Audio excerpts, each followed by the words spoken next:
After 3 games in 12 days, time is officially on the side of the Dallas Cowboys. 10 days off ahead of a crucial NFC East matchup with the Washington football team on the road in Week 14 of the NFL season. Welcome in to Special Edition. I'm Kyle Yeomans alongside Isaiah Stanback, Nate Newton, 2 former Cowboys with you this afternoon. And, well, Nate, let's talk about this early on. You were, just before we went live, talking about your confidence level in this team. So I'm going to ask you on air now. What is your confidence level going into the final 5 games of the regular season? Since you asked. From 1 to 10, baby, it's an 8.5. We need to win this game. We have our offensive line coach back and Coach Philbin. We have our head coach back, and we're ready to go. We need to win this game. Back from COVID protocol, so all of the coaches are back at the moment. At least at the recording of this show, the Cowboys are back and fully healthy. Isaiah, what is your confidence level like? Yeah, if the Dallas Cowboys were a kolache, I want to put them in the microwave for about 7 seconds. Because it's sort of like lukewarm, not hot, not cold. Right. So I'm right in the middle, probably around a 6, 6.5. Reason being, there's been too much inconsistency. We know we have the team, we have the coaches, all the personnel is there, but the execution hasn't been there. And all of it's there's always something missing in every game. Whether you can't run the ball, you can't throw the ball accurately, you can't stop the run, you can't stop the pass. There's always something. So we are yet to see this over the past 5 weeks, really, everything show up in one game, and that's what we need in order to have some more confidence. And there are 5 more weeks till the end of the regular season, but in order to get to the postseason, a win this week would go a long way in doing so. So pressure is on for the Cowboys. One of the areas that has been really left the most to be desired over the last 5 weeks is the offensive line. Here's what Jerry Jones had to say early in the week on 105.3 The Fan about his confidence level of the guys up front. Oh, I think it's the best we've been all year. You've got an improved Collins. You've got a Steele that we know and are very confident that he can play at the right tackle, just play well there. And so in doing so, we will use the fact that we've got Collins at his best this year. We've got Steele. We'll use that as one of a way to help our running game. We will do that.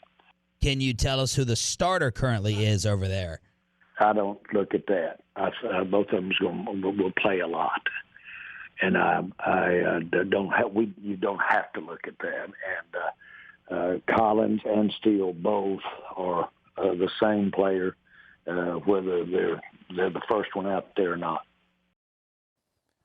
Our Jerry Jones sound brought to you by Nationwide. And in that sound, he was talking about Terrence Steele and La'el Collins. He expects both of them to play. But, Isaiah, who would you start over at the right tackle spot?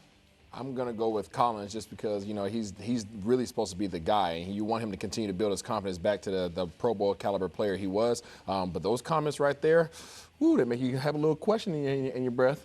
Because they're not the same guy. One guy's a lot more physical than that is Collins. The better technician right now is Steele, but right now we're going down a 5-game stretch where we need physical, tough football, so I'm going with Collins at this point. And then at the left guard spot, Connor McGovern, Connor Williams, they've gone back and forth throughout the year. Do you like the way they've settled in at Connor McGovern being the starter?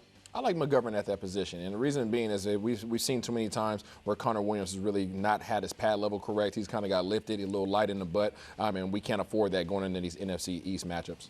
We have to be perfect, man. We have to play hard. We have to play physical. We can't afford holding calls. And right now I think the league is just stuck on Williams with those holding calls, and we have to ride with Connor at this point.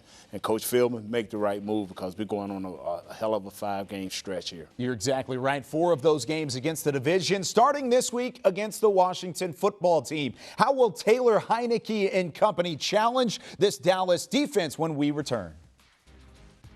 Special Edition, presented by AT&T, is brought to you by Ford. Built for Texas, built for you. Geico, 15 minutes could save you 15% or more on car insurance. Salvation Army, doing the most good. And by AT&T.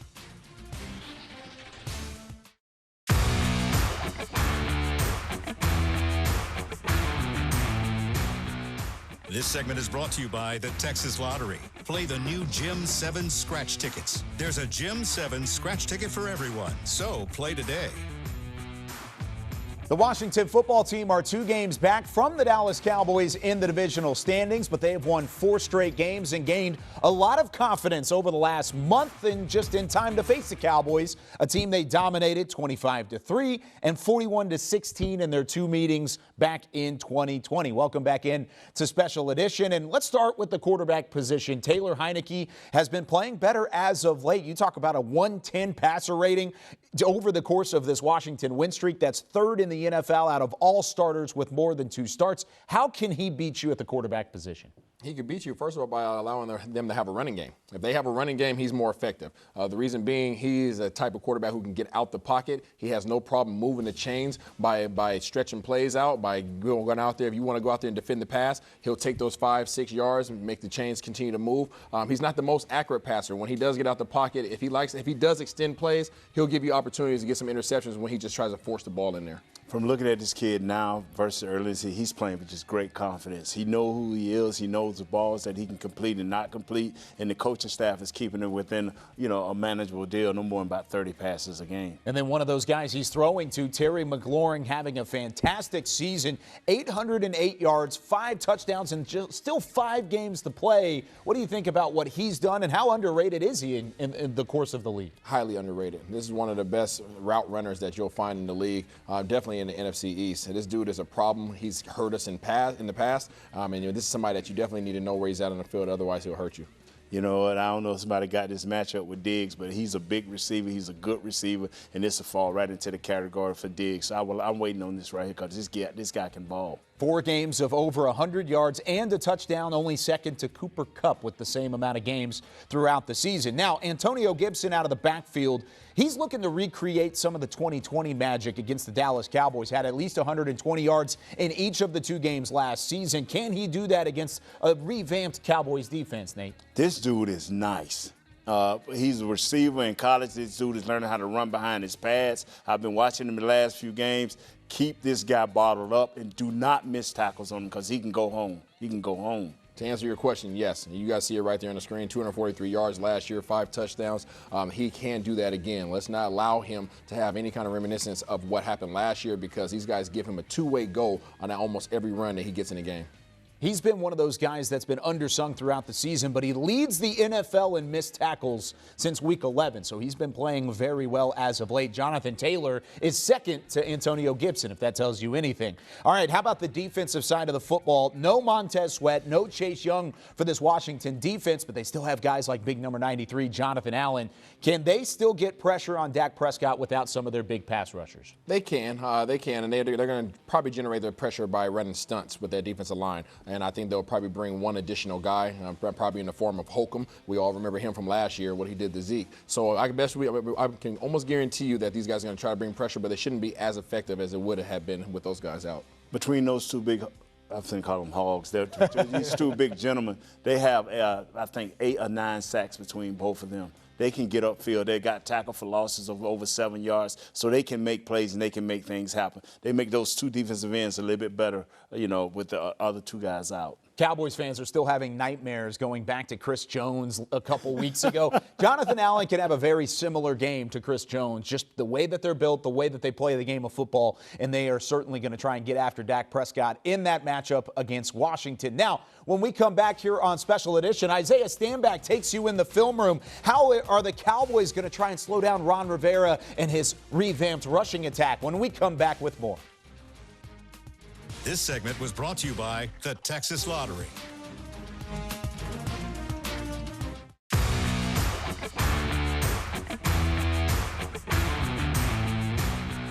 This segment is brought to you by Ford. Built for Texas, built for you. Over the last 5 weeks of the NFL season, the Cowboys have struggled in terms of the ground game, both on the offensive side of the football and on the defensive side of the football, and both of those will be tested this week against the Washington football team back here with more Special Edition alongside Isaiah Stanback. And as a former Super Bowl champion, you'll always be a Super Bowl champion, but you know how to get the job done on the ground from an offensive standpoint, and then know how to slow it down defensively. But why has Dallas struggled to get their ground game going over the last couple of weeks? It's pretty simple. It's called execution.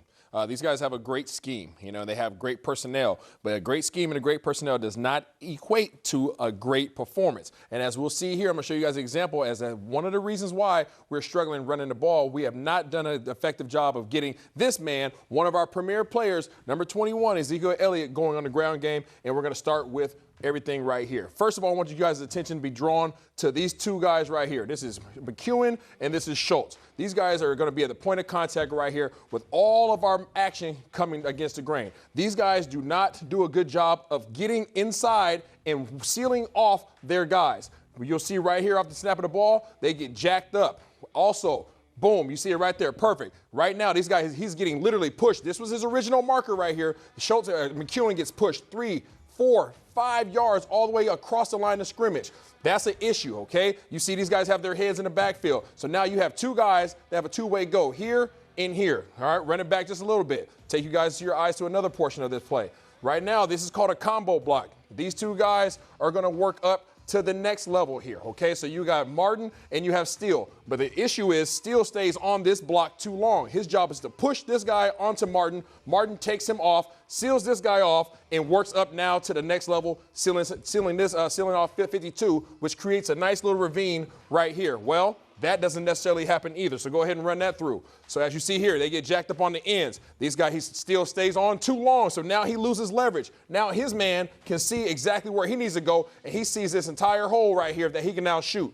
Run it back one more time for me. We take it all the way back now to Biotish. Biotish does the same exact thing that Steele does. Steele had his eyes down too long on this man. These guys are also running a combo block, okay? So you got McGovern and then you have Biotish. These guys are supposed to be working here together to push him over, and then he's supposed to work up to the next level to take 42. He does not do that. Here's a perfect example again.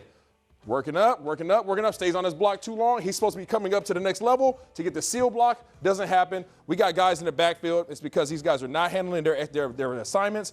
Tight ends are getting blown off the ball. Offensive linemen aren't getting up to the second level, and therefore we got running backs getting hit in the backfield. It really feels like it's a domino effect for a Cowboys run game that was one of the best in the league. Still a top 10 run offense, but they just haven't had that same kind of pop over the last 5 weeks. Now, really quickly here, let's go to the Washington offense. What makes them so special with guys like Antonio Gibson in the backfield and how they are able to run the ball effectively? Well, these guys have a lot of schemes in terms of running the ball, and they want to get you going in one direction. So you'll see a lot of their offensive linemen going to the right here, okay? And what they're trying to do is they're trying to have this free flow of guys, and they're trying to have these combo blocks, just like we just talked about, working up to this next level so that they can get your offensive linemen on your linebackers, okay? They will also going to leave this back man free a lot of times, and they'll run a tight end most of the time on the backside to cut him off, creating a nice little gap backside so that this running back, Mr. Gibson, who's been killing us over the past few games, giving him a two-way go. So we're going to run this through real quick. You guys will see the snap of the ball right here. His receiver comes all the way out, tries to take him out, doesn't do a good job of that. The tight end comes in there, gets his seal block. That side is shaded. The reason why he doesn't go this way is because his linebacker that was in here scrapes over the top. So when he scrapes over the top and tries to play it backside, look what it creates right here. Now he has an open gap. That is exactly what you don't want to do. They put you in a predicament where you're now second-guessing your decisions, whether you go over the top or whether you actually shoot the gap, and that creates a lot of problems. But we're going to have a resolution for that. You got to have a resolution for that, and that is playing strong in the front seven. You're going to have a lot of push from the defensive tackles and, of course, from the linebackers. You've got to step up and find a way to be physical. Leighton Vander Esch, we're looking at you. Micah Parsons, we're looking at you. The physicality has to be there, and the Cowboys will certainly try and do that against the Washington football team. But when we come back here on Special Edition, how about the secondary? How will Trayvon Diggs fare against the Washington football team when we come back after this? This segment was brought to you by Ford. Built for Texas, built for you.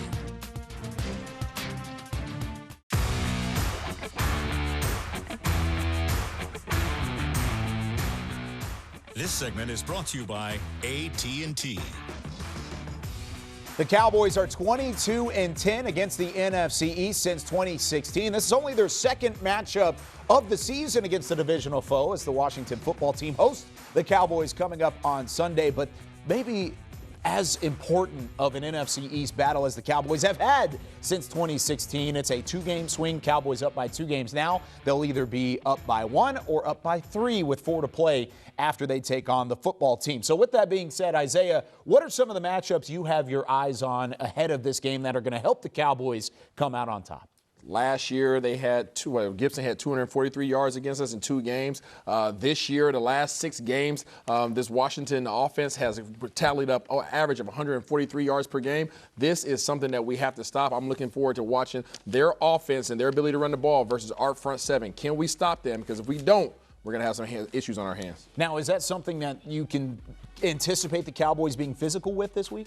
They absolutely have to. They have to make a decision. They have to be able to come forward, put their hands on some guys, put their helmet right on some guys' chin, drive them back, because if they do not, if there is any kind of delay, any hesitation at all, this 2-way goal type of running scheme that they have will eat us up, and that's something that we can't handle. Yeah, this is a Washington team that has really figured it out from a run game standpoint. Now, Nate, you're right up the same alley in terms of the matchup you're looking for. You know what? Jonathan Allen and Deron Payne, these are 2 man-eaters. They just bottle up blocks. They eat up people. They let their linebackers run free. They're giving up less than 91 yards rushing.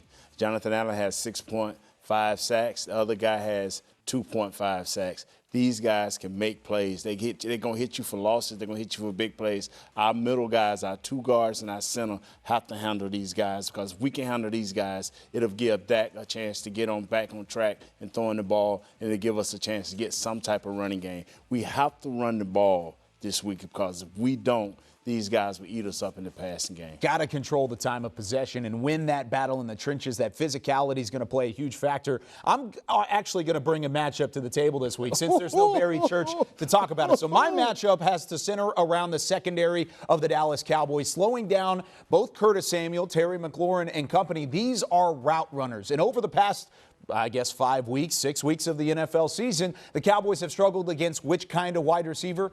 Route runners. And these guys are some of the best in the NFL to do so. You could equate it to maybe guys like Justin Jefferson, Adam Thielen, who would run routes against Trayvon Diggs and Anthony Brown. These guys will get their fill. They will have their success. But the Cowboys are going to have to stay physical and stay tight in their coverage, because if not, I think Taylor Heineke could put up a pretty big number, which is unfortunate for the Cowboys because, like you said, they need to control the physicality, control the line of scrimmage, and to this point, they haven't done that really over the last 5 weeks. Now, when we come back, what are the keys to the game? How do the Cowboys get a win and get revenge over the Washington football team after last year's sweep?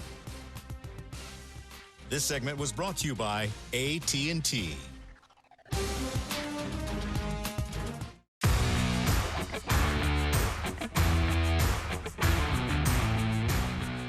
Special edition presented by AT&T was brought to you by Ford. Built for Texas, built for you. Miller Lite, the only beer of the Dallas Cowboys. AT&T. And by NFL Game Pass. You'll never miss a game again. Enjoy full and condensed game replays from Week 1 to the Super Bowl. Subscribe at DallasCowboys.com/Game Pass. Cowboys hoping to have multiple starters return from injury this week. Randy Gregory, potentially Neville Gallimore. They all return to practice, but will they be on the field? And can they evict a little revenge on the Washington football team after a sweep last year? Final segment here of Special Edition. Isaiah Stanback, Nate Newton. I'm Kyle Yeomans. And Nate, we'll start with you. Getting guys back is going to help out a lot, but what is your key to the game? The key to this game, and that will allow us to win this game, our offensive line has to play well, and Dak has to play well. They have to play off one another. He has to get the ball out of his hands, and they have to protect long enough for him to do that. And if they come in combination, we should win this game handily. We'll leave it up to the 2 offensive guys to say offense. But I believe that we either have to run for 100 yards on the ground or Dak has to throw for 400 yards in the air. One of those things has to happen in order for us to be successful, because if the running game is not going, if they're effective, because Washington is 3rd in the league against the rush, okay, if they're effective in stopping us on the run game, then we have to be able to air this thing out. I'm kind of feeling reminiscent of like Tampa, probably 50 passes in the air. Either way, that's what we have to do in order to win this ball game, because it's going to be hard on the other side, stopping them from keeping the ground game going. Washington is a team that will load the box. They're going to challenge Ezekiel Elliott belly, and they're going to dare Dak Prescott to throw the ball outside of it. They're also going to dare him with the blitz as well. But luckily for the Dallas Cowboys, Dak Prescott has been one of the best quarterbacks, actually a top 3 quarterback in the NFL in terms of passing against the blitz. And the Washington football team is going to bring that heat hot and heavy on Sunday. Cowboys have won 7 of the last 10 against Washington. They look to make it 8 of 11. That's it for Isaiah Stanback. For Nate Newton, I'm Kyle Yeomans. Thanks for joining us this week here on Special Edition.